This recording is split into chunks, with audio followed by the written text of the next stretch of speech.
Afternoon friends, मैं Uttarakhand study planets welcome to Uttarakhand planet channel से आपका हार्दिक स्वागत करता हूं। जैसा कि हमारा ये आज का टॉपिक जो है कि ट्रिपल एससी में पूछे जाने वाले क्वेश्चंस हैं, जैसे कि सुमित्रा नंदन पंत जो भी हमारे महापुरुष हमारे उत्तराखंड के थे, इन सब से रिलेटिव जो प्रश्न मुख्य रूप से पूछे जाते हैं, इनके ऊपर थोड़ा सा मोस्ट इम्पोर्टेंट्स परीक्षा की दृष्टि से पूछे जाने वाले क्वेश्चंस हैं, इनको देखते हैं। जैसा कि स्टार्ट करते हैं, ये सुमित्रा नंदन पंत जिनका जन्म जो है इनका हुआ था उत्तर प्रदेश। उस समय उत्तर प्रदेश था हमारा 1900 में उत्तर प्रदेश था। उस समय अल्मोड़ा ज़िले में इनका जन्म हुआ था, जो कि अब वर्तमान में बागेश्वर में ज़िले के कौसानी में इनका जन्म हुआ था। इनके पिता का नाम जो कि गंगादत्त पंत था, सुमित्रा नंदन पंत के, और ये अपने पिता के 8वीं संतान थे। इसके बाद चिदम्बरा जो इनकी एक रचना थी, उनके लिए इनको ज्ञानपीठ पुरस्कार मिला था 1968 में। ये सन ज़रूर याद कर लीजिएगा, 1968 में ज्ञानपीठ पुरस्कार मिला इन्हें। उसके बाद इनकी वास्तविक नाम जो है इनका गुसाई दत्त था। इन्होंने फिर हाई स्कूल पास करने के बाद ये नाम अपना बदल कर रख लिया, और इसके बाद इनका नाम तब से सुमित्रा नंदन पंत कहा जाने लगा, जो कि वास्तविक नाम पूछा जा सकता है। उसके बाद लोकायतन, एक इनकी रचना लोकायतन थी, जिनके लिए इनको सोवियत नेहरू शांति पुरस्कार मिला था। हिंदी साहित्य के लिए इनको पद्म भूषण मिला, जो कि 1961 में मिला था। प्रमुख रचनाएं, इनकी मुख्य रचनाएं यह हैं, रचनाएं पूछी जा सकती हैं, जिनकी प्रमुख रचनाएं हैं वीणा, उच्छ्वास, पल्लव, वाणी, युगपथ, लोकायतन, पल्लवणी, मधुज्वाला, सत्यकाम। ये इनकी प्रमुख रचनाएं थी, जो मुख्य रूप से मेन रचनाएं। एक इनकी 1960 में इनके एक रचना थी कला और बूढ़ा चाँद, काव्य संग्रह के लिए इनको साहित्य अकादमी पुरस्कार प्राप्त हुआ।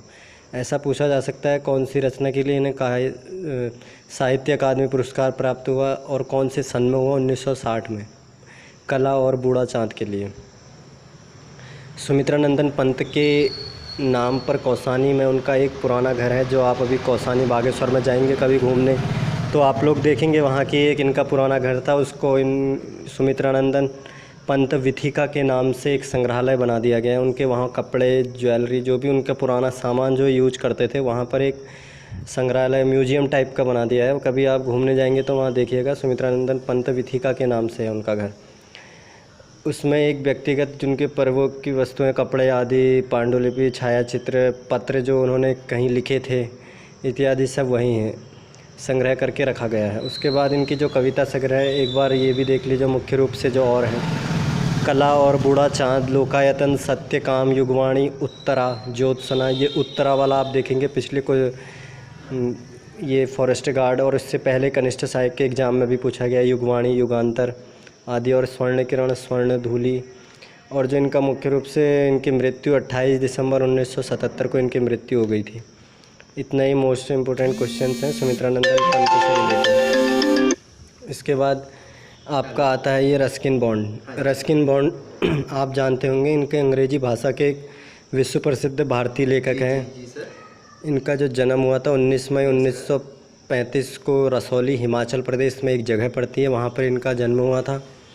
इनकी जो पद्मश्री इनको 1999 में साहित्य के क्षेत्र में मिला था। इनको पद्म भूषण भी प्राप्त है 2014 में। ऐसा पूछा जा सकता है रस्किन बॉन्ड को कब पद्म भूषण कब प्राप्त हुआ? 2014 में। इनकी प्रसिद्ध रचनाएं हैं जो कि the room on the roof, days of innocence, the Indian ghost, Landour days, road से to Mussoorie, lone fox dancing. ये इनकी प्रसिद्ध रचनाएं हैं। इनमें आपसे पूछा जा सकता है कि ये कौन सी, किसके द्वारा लिखी गई ये रस्किन बॉन्ड, इनको आप याद कर लीजिएगा। उसके बाद आता है हमारा ब्रिटिश सरकार। ब्रिटिश सरकार द्वारा इनको जॉन लेवलिन इन रोज मेमोरियल पुरस्कार मिला था इनको 1957 में। इनको जॉन लेवलिन इन रोज मेमोरियल के लिए उनको पुरस्कार मिला था 1957 में। पहला उपन्यास जो इनका जो पहला उपन्यास था, जब इन्होंने अपने उपन्यास लिखने की शुरुआत करी तो इनका पहला उपन्यास था the room on the roof. इनके बाद इनकी एक बहुचर्चित पुस्तक भी छपी थी जिसका नाम था our trees still grow in Dehra, जिसके लिए इनको साहित्य अकादमी अवार्ड से सम्मानित किया गया था। ये अब ब्रांड और एरिथ, इनके माता पिता का नाम था जो अबे ब्रांड और एरिथ क्लार्क के पुत्र थे। ऐसा भी आप बार बार पूछा जा सकता है कि इनके पुत्र की, इनके माता पिता का नाम क्या था? इनके अबे ब्रांड और एरिथ क्लार्के के पुत्र थे। अभी भी ये इस समय देहरादून में रह रहे हैं। रस्किन बॉन्ड इस समय कहा जाता है अभी देहरादून में रह रहे हैं, और ये एक मूल रूप से भारतीय थे। और इसके बाद ये उनकी रचना एक ये भी है, आपने सुना होगा, फ्लाइट ऑफ पिजन्स, मतलब कबूतरों की उड़ान। फ्लाइट ऑफ पिजन्स पर ही जुनून नामक से ऐतिहासिक प्रेम आधारित फिल्म बनाई गई है, जो हमारे बॉलीवुड में जुनून नामक फिल्म बनाई है। फ्लाइंग ऑफ पिजन्स पर ही जुनून नाम से ऐतिहासिक प्रेम आधारित फिल्म बनाई गई है। एक इनकी फिल्म है एंग्री रिवर, मतलब अप्रसन्न नदी, उपन्यास भी आया है इन्हीं का है वो, एंग्री रिवर। और निर्माता इनके विशाल भारद्वाज ने, उनकी एक रचना थी सुजैन 7 हस्बैंड करके, इनका सुजैन 7 हस्बैंड करके इनकी एक रचना है, जिस पर बॉलीवुड में एक 7 खून माफ़ करके एक फ़िल्म भी बनाई गई है, जिनके निर्माता विशाल भारद्वाज हैं। अगर आप चैनल में नए हैं तो चैनल को सब्सक्राइब करें, शेयर एंड लाइक करें। Thank you. और आगे आने वाले UKSSC एग्ज़ाम से रिलेटिव क्वेश्चंस आपको प्रोवाइड करा दिए जाएंगे। धन्यवाद।